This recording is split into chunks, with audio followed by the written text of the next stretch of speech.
आज का वीडियो में हम लोग जितना भी साल भर में घटनाक्रम होते हैं राष्ट्रीय और अंतर्राष्ट्रीय लेवल के, उसको हम लोग मंथली वाइज करेंगे। जनवरी से जून तक का वीडियो है, उसमें आपका सारा डिटेल, सारा नियुक्ति, सारा खोज से रिलेटेड, सारा करंट अफेयर्स का जो भी तथ्य होगा आपको मिल जाएगा। यहीं से क्वेश्चन अधिकतर संख्या में पूछे जाते हैं, चाहे वो कोई भी कमीशन का एग्ज़ाम हो या स्टेट लेवल का हो या सेंट्रल लेवल का हो। तो आइए हम लोग पहले जून मंथ का पहले राष्ट्रीय घटनाक्रम करते हैं, उसके बाद अंतर्राष्ट्रीय करेंगे और कुछ विज्ञान और प्रौद्योगिकी से संबंधित होगा तो उसको भी कर लेंगे। मतलब जून आपको पूरा ख़त्म इस वीडियो में हो जाएगा। उसके बाद नेक्स्ट वीडियो हम डालेंगे तो वहाँ पे जून के बाद मई का हम लेंगे, ठीक है। उसके बाद क्या लेंगे, तो ऐसे करके अप्रैल, मार्च, फरवरी और जनवरी ऐसे करके हम लोग पूरा मंथ ख़त्म कर लेंगे। तो पहला है, मेघालय में भारत यूरोपीय संघ कनेक्टिविटी सम्मेलन का आयोजन किया गया। क्वेश्चन पूछेगा कि भारत यूरोपीय संघ कनेक्टिविटी सम्मेलन का आयोजन कहाँ किया गया, तो भारत के मेघालय में। मेघालय की राजधानी शिलोंग है। इसका उद्देश्य भारत के पूर्वोत्तर राज्यों तथा पड़ोसी देशों के साथ कनेक्टिविटी को बढ़ाना है, ठीक है। दूसरा क्वेश्चन, लखनऊ की एनसीसी कैडेट शालिनी सिंह उत्तराखंड में ड्रिंग घाटी में 15,400 फुट की चोटी पर चढ़ने वाली देश की पहली महिला एनसीसी कैडेट बन गई। देश की पहली महिला एनसीसी कैडेट कौन बन गई? शालिनी सिंह बन गई। कहाँ के रहने वाली है, तो उत्तराखंड के उत्तराखंड की ड्रिंग घाटी में ये की है। रहने वाली कहाँ की है, तो लखनऊ की। पर्यटन के क्षेत्र में महिलाओं की भागीदारी को बढ़ाने के लिए महाराष्ट्र ने एआई नामक लिंग समावेशी पर्यटन नीति की शुरुआत की। एआई नामक लिंग समावेशी पर्यटन नीति किस सरकार के द्वारा चलाया गया, तो महाराष्ट्र के सरकार के द्वारा, जो पर्यटन के क्षेत्र में महिलाओं की भागीदारी का उद्देश्य रखता है। नेक्स्ट आइए, इसमें महिला बाइक टैक्सी सेवा भी शुरू की गई है, उस चीज़ को याद रखिएगा। तो महिला बाइक टैक्सी सेवा किस राज्य में शुरू किया गया, तो महाराष्ट्र राज्य में। इस प्रकार से क्वेश्चन आपको पूछेंगे। ब्रांड फाइनेंस ग्लोबल द्वारा जारी रिपोर्ट के अनुसार टाटा ग्रुप को देश का सबसे वैल्यूएबल ब्रांड का खिताब दिया गया। किस ग्रुप को, तो टाटा ग्रुप को। Centre for science and environment ACC द्वारा स्टेट ऑफ इंडियाज एनवायरनमेंट 2023 में पर्यावरण प्रदूषण के मामले में तेलंगाना भारत का शीर्ष राज्य है। कास्ट ऑफ लिविंग सर्वे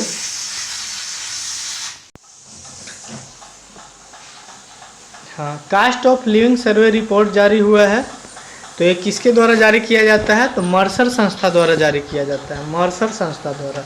भारत का सबसे महंगा शहर मुंबई को सर्वे में दिखाया गया है। दूसरा पे नई दिल्ली है और तीसरा पे बेंगलुरु शहर को महंगा शहर बताया गया है। वैश्विक स्तर पर मुंबई का स्थान 147वां है, ठीक है। हरियाणा के मुख्यमंत्री मनोहर लाल खट्टर ने राज्य के पद्म पुरस्कार विजेताओं को 10,000 रुपये मासिक पेंशन देने की घोषणा की है, ताकि बहुत सारे लोग क्या हो, पदक विजेता हासिल करें, पदक को जीते। पद्म पुरस्कार जब वो अच्छे खेल में या किसी भी क्षेत्र में अच्छे करेंगे तो उनको पुरस्कार मिलेगा, पद्म पुरस्कार। तब उनको क्या मिलेगा, 10,000 रुपये मासिक पेंशन दिया जाएगा। वो किसी भी क्षेत्र से हो सकते हैं।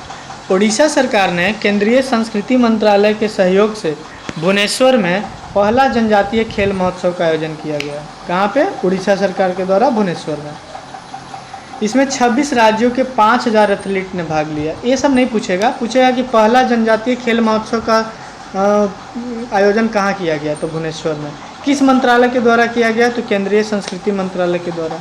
अधिकतर यही 2 क्वेश्चन बन सकता है। नेक्स्ट है ये, बंदरगाह नौवहन एवं जल मार्ग मंत्रालय द्वारा बंदरगाहों पर ड्रेजिंग संचालन की क्षमता बढ़ाने के लिए सागर समृद्धि नामक online dredging monitoring system launch किया गया। कहने का मतलब है, क्वेश्चन यहाँ से बनेगा कि सागर समृद्धि नामक online dredging monitoring system launch किया गया किसके द्वारा, तो बंदरगाह, क्या आपको देखिए, बंदरगाह नौवहन एवं जल मार्ग मंत्रालय द्वारा। नेक्स्ट है ये, केंद्रीय मंत्री जितेंद्र सिंह ने जम्मू कश्मीर के भद्रवाह घाटी में लेवेंडर महोत्सव का आयोजन किया। लेवेंडर महोत्सव कहाँ हुआ? जम्मू कश्मीर में। उसका आयोजन करता कौन है? तो जितेंद्र सिंह है। इसका आयोजन one week one lab campaign के तहत किया गया। One week one lab campaign किससे संबंधित है? तो लेवेंडर महोत्सव से संबंधित है। अब नेक्स्ट हम लोग चलेंगे इसी में। उत्तर प्रदेश में कुंभ मेला के ऐतिहासिक महत्व को उजागर करने के लिए डिजिटल कुंभ संग्रहालय का निर्माण किया गया। डिजिटल कुंभ संग्रहालय का निर्माण कहाँ किया गया? तो उत्तर प्रदेश में किया गया। एक क्या करेगा? तो यह संग्रहालय भारतीय संस्कृति को प्रदर्शित करेगा, जो कुंभ मेला में आने वाले श्रद्धालुओं को आकर्षित करेगा। मतलब कुंभ मेला के बारे में वहाँ शो चलाएगा या जो भी जानकारी है वो देगा। राजस्थान के उदयपुर में देश की पहली सीएनजी संचालित टॉय ट्रेन की शुरुआत किया गया। टॉय ट्रेन कहाँ संचालित किया गया? उदयपुर, राजस्थान के उदयपुर में। यह ट्रेन का नाम महाराणा प्रताप एक्सप्रेस ट्रेन रखा गया। देश की पहली सीएनजी संचालित टॉय ट्रेन की शुरुआत कहाँ किया गया? राजस्थान के उदयपुर में। इस ट्रेन का नाम क्या है? तो महाराणा प्रताप एक्सप्रेस ट्रेन। ठीक है। प्रधानमंत्री नरेंद्र मोदी ने नई दिल्ली में, कहाँ पे? तो नई दिल्ली में अंतर्राष्ट्रीय प्रदर्शनी एवं सम्मेलन केंद्र में पहला नेशनल ट्रेनिंग कॉन्क्लेव का उद्घाटन किया। इसका उद्देश्य देश भर के सिविल सेवा अधिकारियों के प्रशिक्षण के बुनियादी ढांचे को मजबूत करना है। नेशनल ट्रेनिंग कॉन्क्लेव का उद्घाटन नई दिल्ली में मोदी के द्वारा किया गया। केरल खुद की इंटरनेट सेवा शुरू करने वाला देश का पहला राज्य बन गया है। VVI क्वेश्चन है कि केरल किस राज्य ने खुद की इंटरनेट सेवा शुरू करने वाला देश का पहला राज्य बन गया? तो केरल। ठीक है। क्या होगा इसमें कि इसका उद्देश्य फाइबर ऑप्टिक नेटवर्क के तहत राज्य में आर्थिक रूप से पिछड़े 20 लाख लोगों को मुफ्त इंटरनेट सेवा प्रदान करना है केरल के द्वारा। नेक्स्ट, पश्चिम बंगाल सरकार ने कोलकाता में प्रदूषण को कम करने के लिए एयर प्यूरीफायर वाली बसें लॉन्च की है। बहुत अच्छा कोशिश है। बस में लगे इस सिस्टम को सुधा वायु नाम दिया गया। पूछेगा कि सुधा वायु किससे संबंधित है? तो ये है प्रदूषण रोकने वाली एयर प्यूरीफायर, एक मशीन है जो बस में क्या हुआ है, लगाया गया है। जो पश्चिम बंगाल सरकार के द्वारा कोलकाता में इसको लॉन्च किया गया है। तेलंगाना में अप्सूजा इंफ्राटेक कंपनी द्वारा दुनिया का पहला 3D प्रिंटेड हिंदू मंदिर बनाया गया। 3D प्रिंटेड मतलब वहाँ कोई मूर्ति नहीं होगा। क्या होगा? तो दीवार जो रहेगा ना, इस दीवार पे ही वहाँ पे क्या बनाया जाएगा? मूर्ति बना दिया जाएगा। ठीक है। भगवान का जो भी हो मूर्ति वो बना दिया जाएगा। कहाँ पे ये काम किया गया है? पहला 3D प्रिंटेड हिंदू मंदिर बनाने का काम तेलंगाना में किया जा रहा है। और कंपनी है अप्सूजा इंफ्राटेक। ये कंपनी आपका नाम याद कर लीजिए, अप्सूजा इंफ्राटेक कंपनी तेलंगाना में 3D प्रिंटेड हिंदू मंदिर बनाएगा। मतलब कोई मूर्ति वगैरह खरीदने का, ले जाने का झंझट नहीं रहेगा। उत्तर प्रदेश सरकार ने राज्य के 17 नगर निगम में दीदी कैफ़े शुरू करने की योजना बनाई। दीदी कैफ़े शुरुआत कहाँ पे किया जा रहा है? उत्तर प्रदेश सरकार में 17 नगर निगम में। इसका कार्य क्या है? तो इस कैफ़े को स्वयं सहायता समूहों की महिलाओं द्वारा संचालित किया जाएगा। तो महिला को बढ़ावा दे रहा है, महिला को आगे बढ़ाने के लिए। दीदी कैफ़े का शुभारंभ उत्तर प्रदेश में किया गया। जालंधर में भीमराव अंबेडकर राष्ट्रीय प्रौद्योगिकी संस्थान में शिक्षा महाकुंभ का आयोजन जालंधर में किया गया, जो भीमराव अंबेडकर राष्ट्रीय प्रौद्योगिकी संस्थान में किया गया।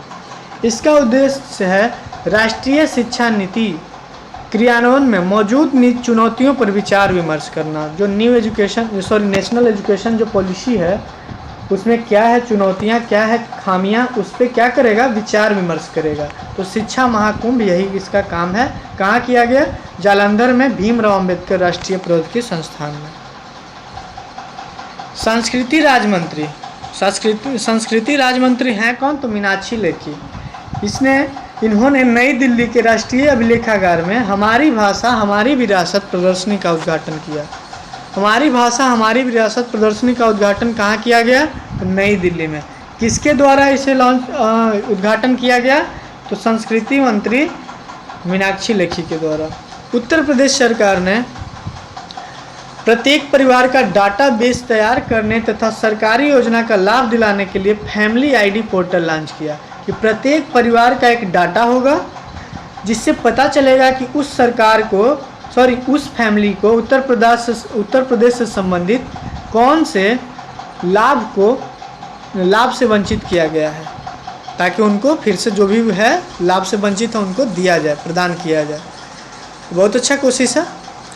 महाराष्ट्र के थाने जिले के भिवंडी तालुका में भारत का पहला कार्बन न्यूट्रल गांव विकसित किया जा रहा है। तो आपसे एक क्वेश्चन भी पूछ लेगा कि भिवंडी तालुका किस राज्य में है, तो भिवंडी तालुका आपका महाराष्ट्र में हो जाएगा। ये आपको इसमें नहीं दिया हुआ है, अच्छा हाँ दिया हुआ है। महाराष्ट्र के थाने जिले के भिवंडी तालुका में भारत का पहला कार्बन न्यूट्रल गाँव विकसित किया जा रहा है। महाराष्ट्र के थाने में एशिया की सबसे बड़ी तथा ऐतिहासिक क्लस्टर विकास योजना शुरू की गई है, जिसके पहले चरण में 10,000 घरों का निर्माण किया जाएगा, जहां सारी सुविधाएं उपलब्ध होगी। इससे बेहतर और क्या चाहिए। चलिए नेक्स्ट हम लोग देखेंगे, इंदिरा गांधी अंतर्राष्ट्रीय हवाई अड्डा पर नई सुविधा डीजी यात्रा शुरू की गई है। कौन सी यात्रा? डीजी यात्रा। कहाँ पे? तो दिल्ली के हवाई अड्डा इंदिरा गांधी अंतर्राष्ट्रीय हवाई अड्डा पे। ये क्या करेगा? इसका उद्देश्य क्या है? यात्रियों को बिना मोबाइल एप्लीकेशन के सभी सेवाओं को सक्षम बनाने का उद्देश्य है। ठीक है। नेक्स्ट, हाल ही में उड़ीसा में 3 दिवसीय राजा कृषि उत्सव का आयोजन कहाँ किया गया? तो उड़ीसा में। इस त्यौहार को स्विंग फेस्टिवल भी कहा जाता है। स्विंग फेस्टिवल किसको कहा जाता है? तो राजा कृषि उत्सव को कहा जाता है, जिसके तहत महिलाओं पेड़ों पर झूला लगाकर झूला करती है। स्विंग मतलब क्या होता है? स्विंग कर रही है मतलब झूला झूल रही है। ठीक है। केंद्र सरकार के आयुष मंत्रालय ने वाई ब्रेक योग एट ऑफिस चेयर की शुरुआत की। वाई ब्रेक योग एट ऑफिस चेयर की शुरुआत की, जिसका क्या है उद्देश्य? कर्मचारियों को तनाव मुक्त रखने के लिए। ये छोटी अवधि के लिए ऑफिस पे क्या करेगा?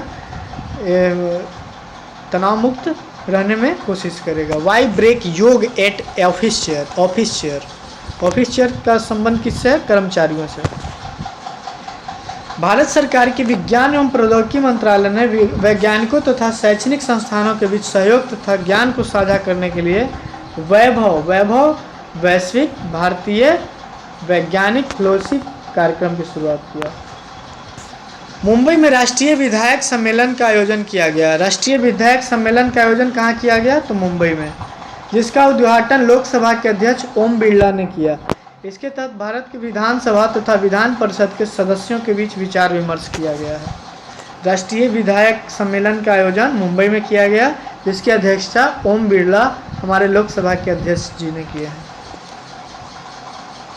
14 जून को केंद्रीय शिक्षा एवं कौशल विकास तथा उद्यमिता मंत्री धर्मेंद्र प्रधान ने नई दिल्ली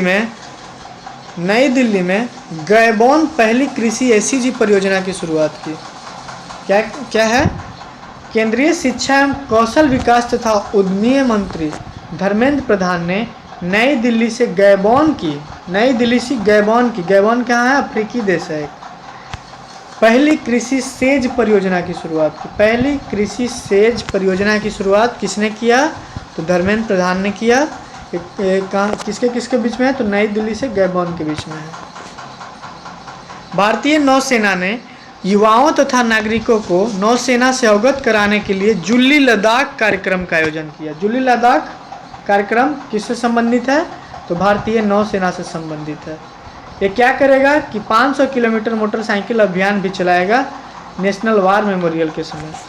हाल ही में उत्तर प्रदेश सरकार ने उत्तर प्रदेश के जेलों को सुधार गृह के रूप में स्थापित करने की घोषणा की। जेलों को क्या करेगा? सुधार गृह के रूप में स्थापित करेगा उत्तर प्रदेश सरकार। चेन्नई के पास महाबलीपुरम में महिला 20 शिखर सम्मेलन का आयोजन किया गया। इस सम्मेलन का विषय था महिला नेतृत्व विकास, रूपांतरण, उन्नति और उत्थान है। इस सम्मेलन जमीनी स्तर की महिलाओं को वैश्विक स्तर की महिलाओं की संवाद स्थापित करता रहेगा। कहाँ चल गए सर? अनिल जी,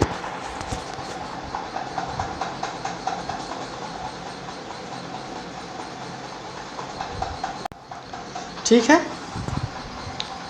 महिला 20 शिखर सम्मेलन का आयोजन चेन्नई में महाबलीपुरम में किया गया है।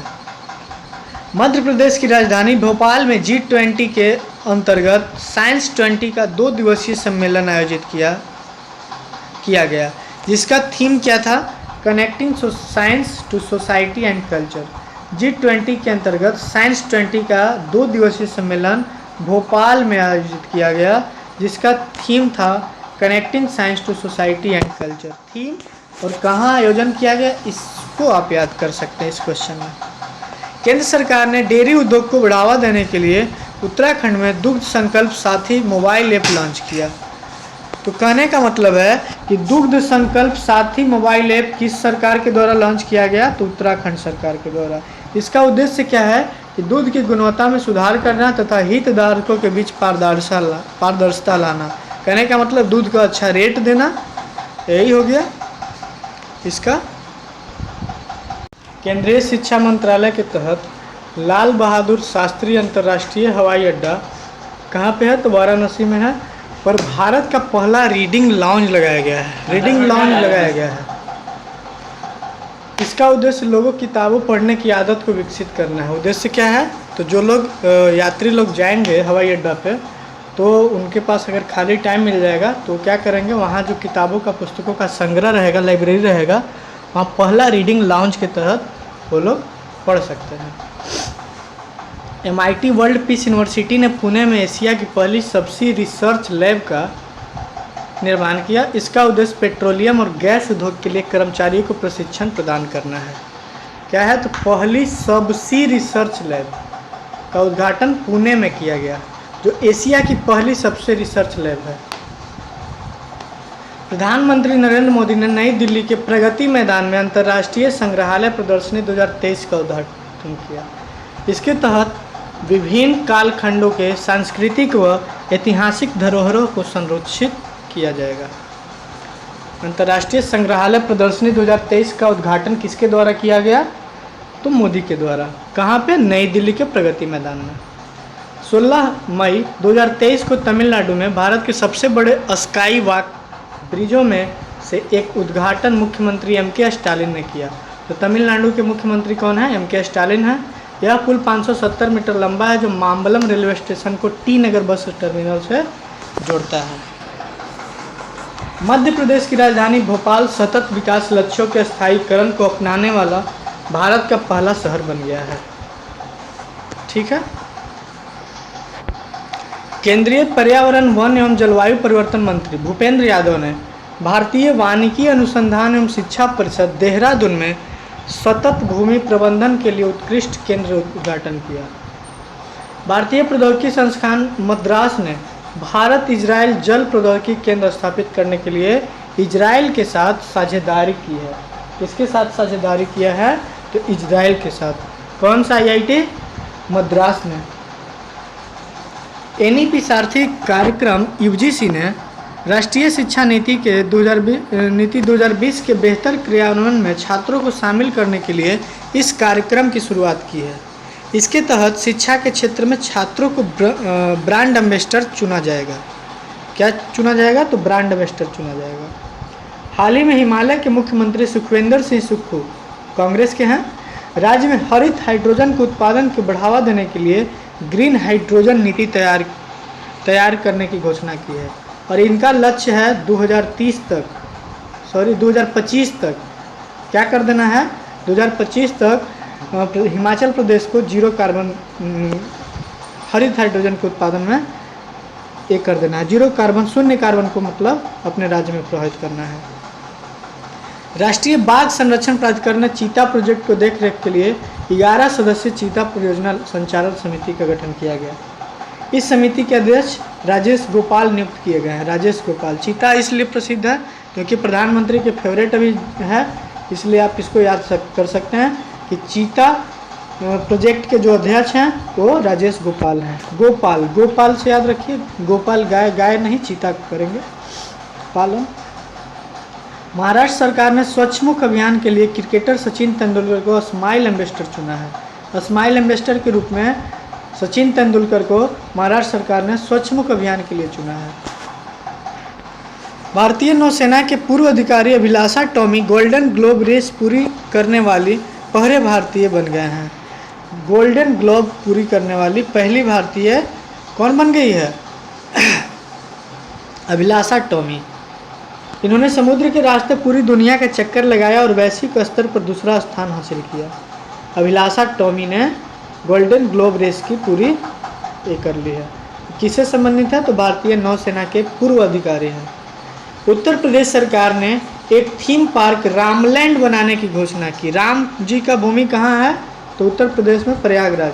तो उत्तर प्रदेश में रामलैंड पार्क बनेगा जो डिजीलैंड की तरह होगा। यहाँ भगवान राम की कहानी दिखाने के लिए लोगों को आकर्षित किया जाएगा। नेक्स्ट आते हैं, Uttar Pradesh school health programme के तहत बच्चों के लिए डिजिटल हेल्थ कार्ड बनाने वाला भारत का पहला राज्य बन गया है। Uttar Pradesh school health programme के तहत बच्चों के लिए डिजिटल हेल्थ कार्ड बनाने वाला भारत का पहला राज्य बन गया है। उत्तराखंड में स्थित भगवान शिव के तुंगनाथ मंदिर को राष्ट्रीय महत्व का स्मारक घोषित किया जाएगा। तुंगनाथ मंदिर कहाँ है? तो उत्तराखंड में है। तुंगनाथ मंदिर किस देवता को समर्पित है? तो भगवान शिव जी को समर्पित है तुंगनाथ मंदिर। याद रखिए। हाल ही में पंजाब ने चलने के अधिकार को लागू किया। इसका उद्देश्य है कि पैदल यात्री तथा साइकिल सवारों की मौतों की संख्या में कम करना। चलने का अधिकार किस राज्य ने लॉन्च किया है, कानून बनाया है? तो पंजाब सरकार ने। केंद्रीय विदेश और संस्कृति राज्य मंत्री मीनाक्षी लेखी ने नई दिल्ली में बुद्धम शरणम गच्छामि प्रदर्शनी का उद्घाटन किया है।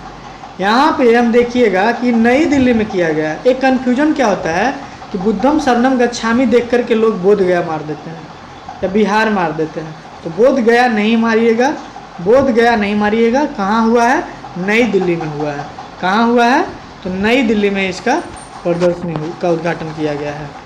राष्ट्रीय फुटबॉल महासंघ ने भारतीय फुटबॉल टीम के पूर्व कप्तान प्रदीप कुमार बनर्जी को AIFF ग्रास रूट डे के रूप में घोषित किया गया। पश्चिम बंगाल में स्थापित शांति निकेतन को यूनेस्को की विश्व विरासत सूची में शामिल करने की सिफारिश की गई। तो शांति निकेतन जो है किनके द्वारा स्थापित किया गया था? तो रविन्द्रनाथ टैगोर के द्वारा स्थापित किया गया था। भारत के मुख्य न्यायाधीश DY चंद्रचूड़ देश के ई फाइलिंग को बढ़ावा देने के लिए ई फाइलिंग 2.0 लॉन्च किया है। ई फाइलिंग 2.0 लॉन्च किसने किया? तो हमारे मुख्य न्यायाधीश DY चंद्रचूड़ ने। हाल ही में जारी एक रिपोर्ट के अनुसार GMR हैदराबाद इंटरनेशनल एयरपोर्ट दुनिया का सबसे समय का पाबंद एयरपोर्ट घोषित हुआ। समय का पाबंद कहाँ पे ज़्यादा किया जाता है? तो हैदराबाद इंटरनेशनल एयरपोर्ट पे। केंद्रीय गृह मंत्री अमित शाह ने गुजरात के द्वारका में राष्ट्रीय तटीय पुलिस अकादमी का, गृह मंत्रालय उनके पास है तो क्या करेंगे? राष्ट्रीय तटीय पुलिस अकादमी का वही ना करेंगे। कौन? तो अमित शाह। कहाँ पे किए हैं? तो गुजरात में किए हैं। केंद्रीय गृह एवं सहकारिता मंत्री अमित शाह ने नई दिल्ली में जनगणना भवन का उद्घाटन किया। जनगणना भवन का उद्घाटन अमित शाह ने नई दिल्ली में किया, जो 1981 से लेकर के अब तक की सभी जनगणना को संकलन किया गया। और 2021 का जनगणना का आता पता नहीं है, यही सब डिंग डोंग करते चल रहे हैं। हाल ही में गोवा के पर्यटन क्षेत्र में द्विपक्षीय सहयोग बढ़ाने के लिए उत्तराखंड के साथ समझौता किया गया। आप लोग को बोरिंग होगा अगर वीडियो, तो देखिए मेरा लक्ष्य क्या है कि आपको कम समय में ज़्यादा करंट अफेयर्स को पढ़ाना है, इसलिए हम ज़्यादा इधर उधर का बात नहीं करते हैं और जो भी ऑथेंटिक चीज़ है उसको हम ख़त्म करते हैं और वीडियो को हम स्टॉप करते हैं। तो कम समय में ज़्यादा कंटेंट मिलता है, इसलिए हम अनर्गल बात को नहीं रखते हैं। अगर चैनल पर आप नए हैं तो सब्सक्राइब करना ना भूलिएगा, लाइक ज़रूर कीजिएगा क्योंकि आपको ये वीडियो बहुत ही उपयोगी एग्ज़ाम में देगा। तो लाइक, शेयर और सब्सक्राइब करना ना भूलिएगा। नेक्स्ट आइए, केरल के मुख्यमंत्री ने केरल को भारत का पहला पूर्ण ई-गवर्नेंस राज्य घोषित किया। यहाँ सभी सार्वजनिक सेवाओं का संचालन ऑनलाइन माध्यम से होगा। पहला पूर्ण ई-गवर्नेंस राज्य घोषित किया गया किसको? केरल को। पटना नगर निगम सेंट्रल बैंक डिजिटल करेंसी का उपयोग करने वाला पहला नगर निगम बन गया।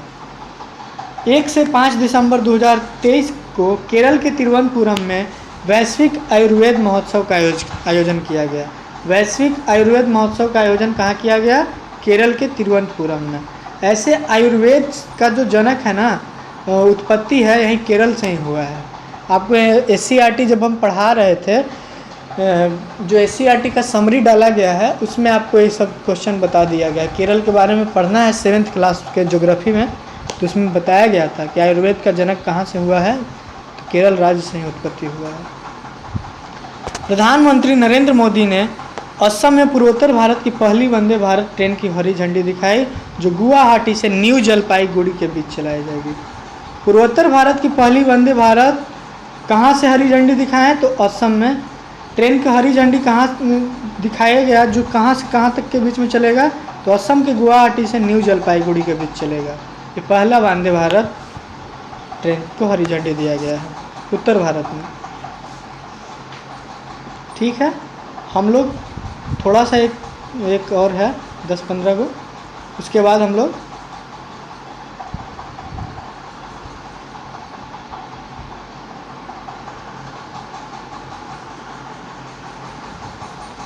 इधर हो गया था।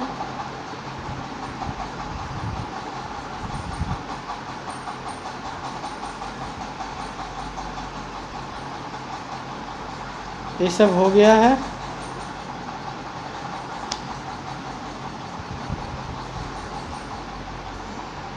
वैभव भी हो गया, जुली लद्दाख ये भी हो गया।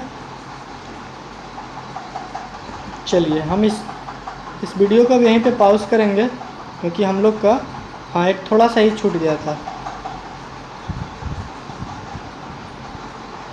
फैमिली आईडी पोर्टल ये भी हो गया उत्तर प्रदेश में। 4-5 क्वेश्चन छूट गया है, इसको हम लोग देख लेते हैं, उसके बाद मई में हम लोग चले जाएंगे।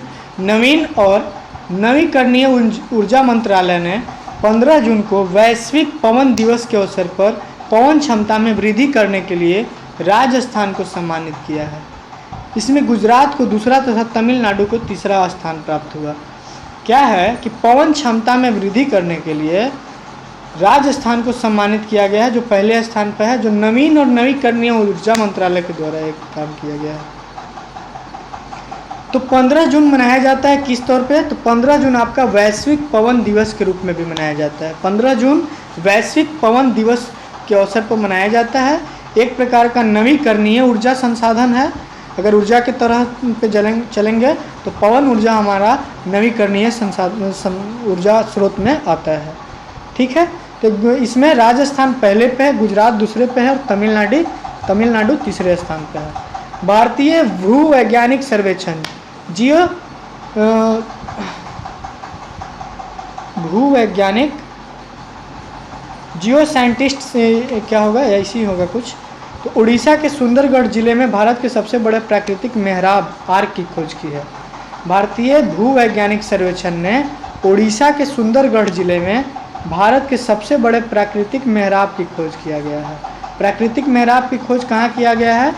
तो उड़ीसा के सुंदरगढ़ जिले में।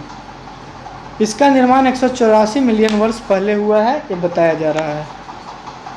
IIT मद्रास ने वायु प्रदूषण की निगरानी के लिए कम लागत वाला मोबाइल उपकरण प्रोजेक्ट काटरू विकसित किया है। कम लागत वाला मोबाइल उपकरण प्रोजेक्ट काटरू विकसित किया है। इस उपकरण का जो है प्रत्येक क्षेत्र में वायु स्तर का मापन किया जा सकता है, कि किसी भी क्षेत्र में अगर वायु को मापना है तो प्रोजेक्ट कटारू के तहत हम माप लेंगे। ये किसने किया है? तो IIT मद्रास ने किया है।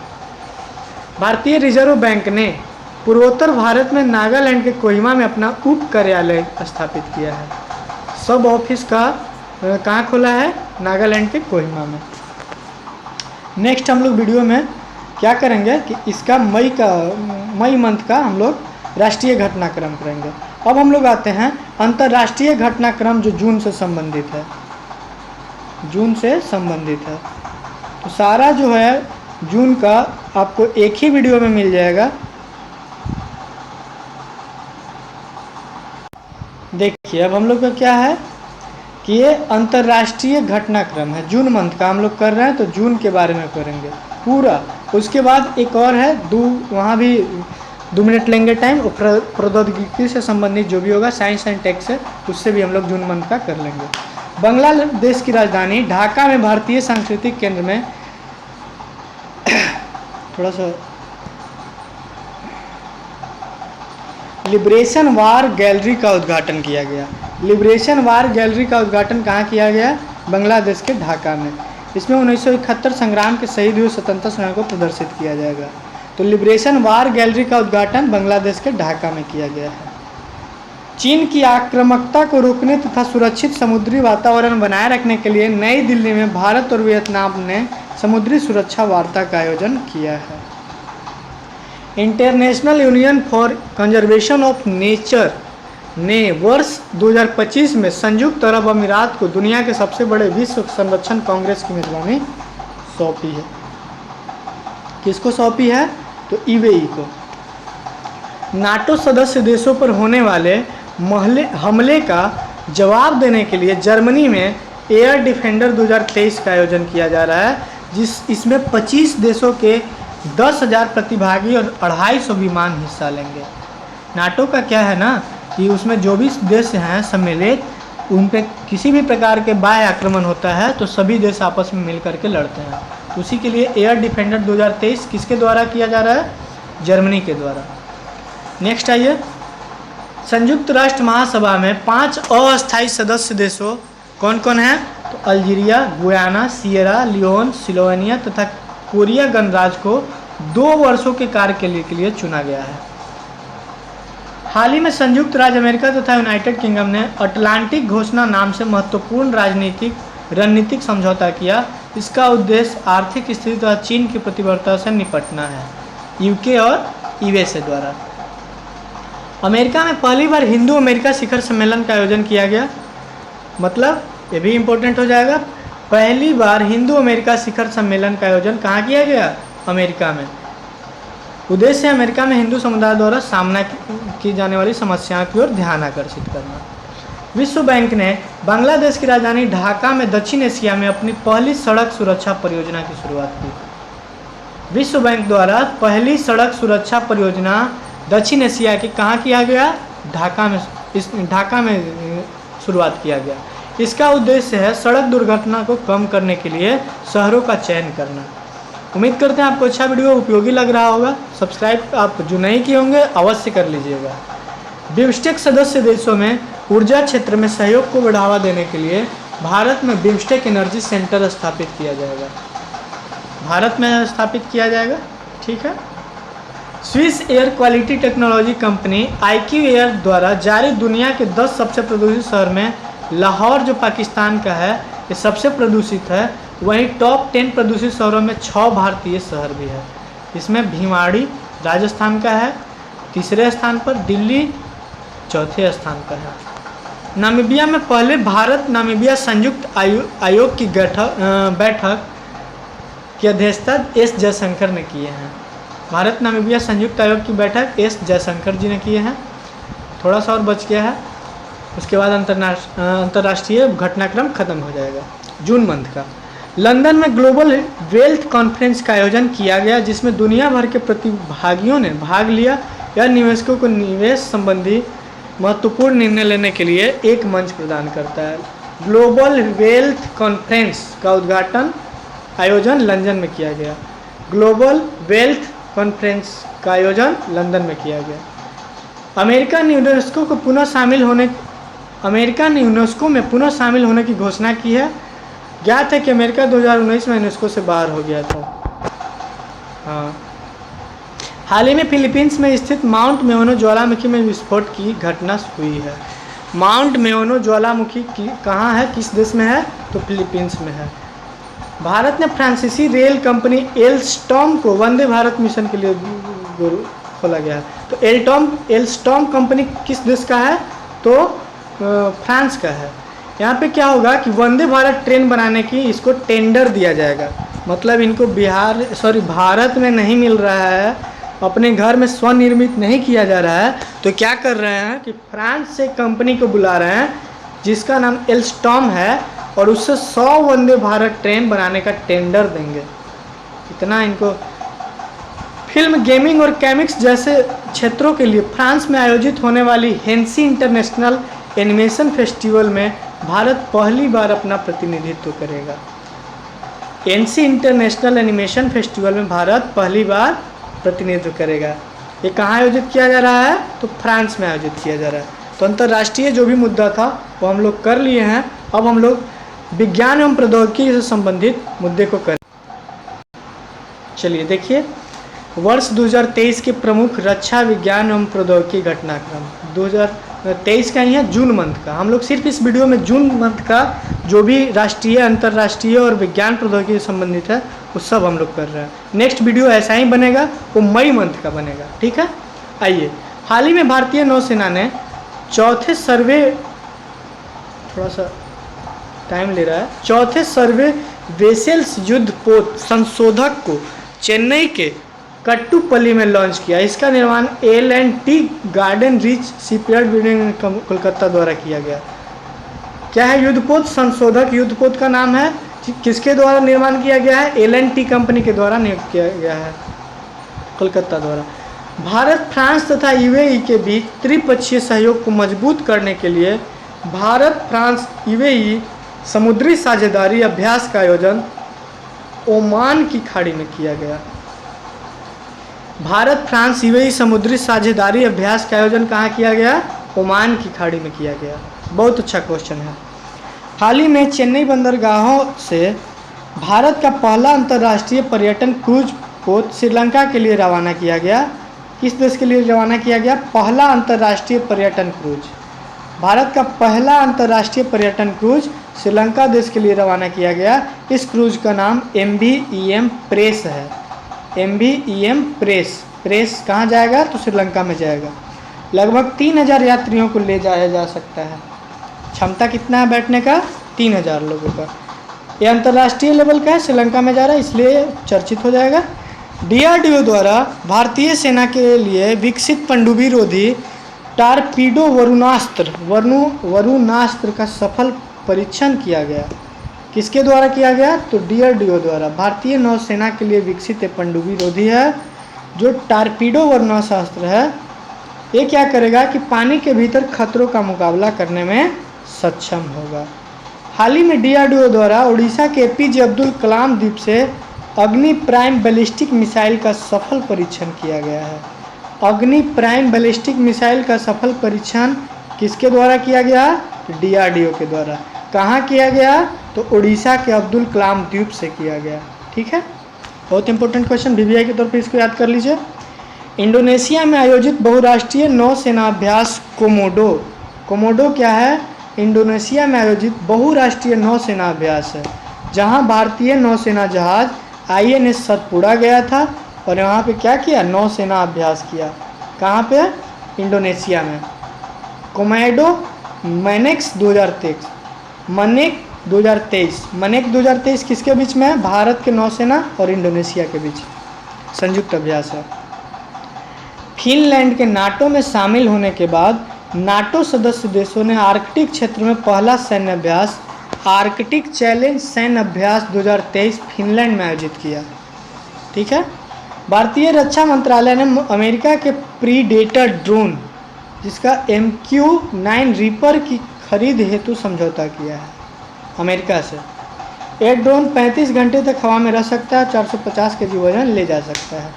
अमेरिकी अंतरिक्ष एजेंसी नासा के अंतरिक्ष यात्रियों ने अंतरिक्ष उद्यान का निर्माण किया है, जिन्होंने अंतरिक्ष में जीनिया नामक फूल के पौधे की खेती की है। अंतरिक्ष में किस फूल की खेती किया गया है? तो जीनिया नामक फूल की खेती किया गया। किसके द्वारा? नासा के द्वारा अंतरिक्ष उद्यान विकसित किया गया है। हाल ही में ईरान में पहली हाइपरसोनिक मिसाइल फतह का परीक्षण किया गया है। हाइपरसोनिक मिसाइल क्या है? फतह है। किसके द्वारा लॉन्च किया गया है? तो ईरान के द्वारा। Garden reach ship build and engineering limited द्वारा निर्मित anti submarine warfare shallow water craft श्रेणी का तीसरा जहाज अंशद्वीप चेन्नई से लॉन्च किया है, ठीक है। हाल ही में चीन ने लॉन्ग मार्च 2D रॉकेट के जरिए साइलेंट बार्कर परियोजना के तहत एक साथ 41 उपग्रहों को अंतरिक्ष में प्रक्षेपित किया है।